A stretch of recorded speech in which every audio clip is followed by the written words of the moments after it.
I want them conscious and talkative. And lads,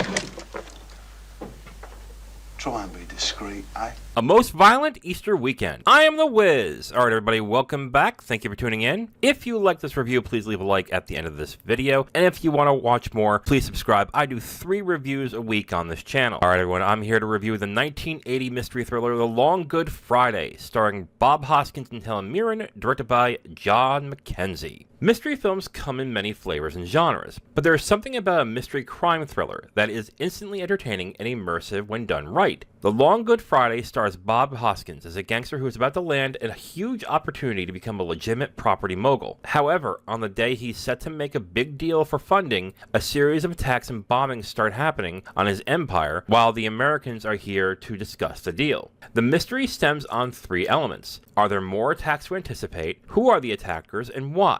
The way that Good Friday paces its story is incredibly well done. Every few minutes, another clue on those 3 questions are answered, deepening the mystery and keeping it constantly entertaining. The 2-hour runtime doesn't have any wasted elements or side stories to slow the film down. It maintains a consistent pace that drives the mystery and excites with what is going to happen next. Now, I'm going to note here, this is probably the best part about this film, to be absolutely honest. The film is violent, so if you can't handle some violence, maybe skip this. But, like great mysteries do, what you need to do is you need to answer a question, but once that question's answered, another question pops up. This film just paces that really well, even when it kind of hints towards what is going on and why. So when it comes to the way that the mystery is unspooled, I think this film does a really good job on this. Along with a great story, the music of the film score is excellent. Francis Monkman's score backgrounds the film with this blend of orchestral and electronic music. It builds the anticipation of finding out what happened in every scene of the film. Really, when you think of electronic music, you think like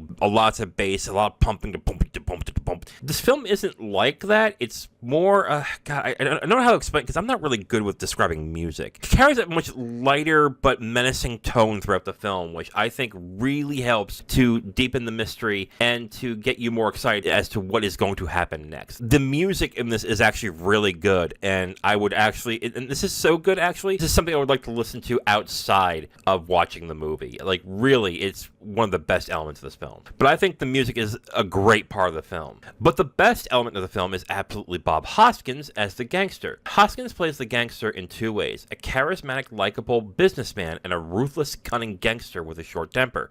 Even with Hoskins' short stature, he plays that of a ferocious gangster incredibly well. And Hoskins' character is key to the film working. The majority of the film is centered on him and his reactions to the attacks that are happening throughout the film. His magnetic, entertaining performance is what makes the film work so well and makes you want to figure out what's happening and why. I guess if there is one thing to note, if you aren't familiar with a certain element that was pervasive around that time, that it may hamper your viewing a bit. To really get into what it is will spoil the mystery, but I could see some who aren't familiar with certain groups of that time may not fully appreciate the twist of the film at the end. But The Long Good Friday's twisty, intense, and violent mystery is an entertaining film. Buoyed by a great Hoskins performance, along with a great soundtrack and a pacing that never bores, it is easily one of the best mystery thrillers you can watch. Alright, so before I get into my rating, let's go into what other people think about this film. Letterboxd users has it at a 3.9 out of 5. Rotten Tomatoes has this at a 97% fresh.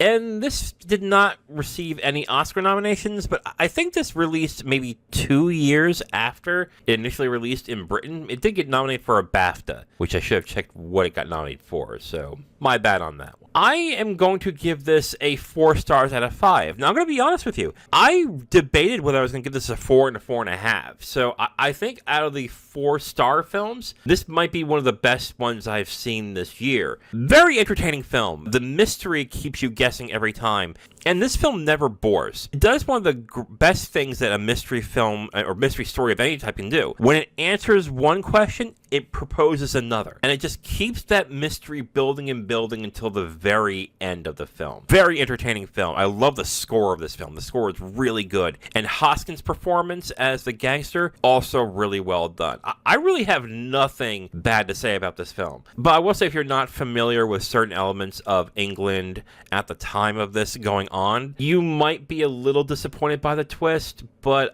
honestly, I still think it works incredibly well. So 4 stars out of 5 for The Long Good Friday. It is on Max if you are interested, but it's also on the Criterion Collection as well if you want to get a hard copy for yourself. All right, everybody, thank you for watching. I'm going to take the next week off for spring break, but on Saturday, I will have some 1995 mini reviews up. All right, everybody, thank you for watching. Enjoy Easter weekend. See you next time. What I'm looking for is someone who can contribute to what England has given to the world. Culture, sophistication, genius. A little bit more than an hot dog. Know what I mean? Thank you for watching this video. If you liked it, please like it. If you didn't, please subscribe. And if you have questions or comments, go ahead and leave a comment whether you liked it or not. It just helps, you know. If you want my written reviews, you can go onto my letterbox at IamThatWiz, or you can go to my website at IamTheWiz.com. Thank you very much again for watching. See you next time.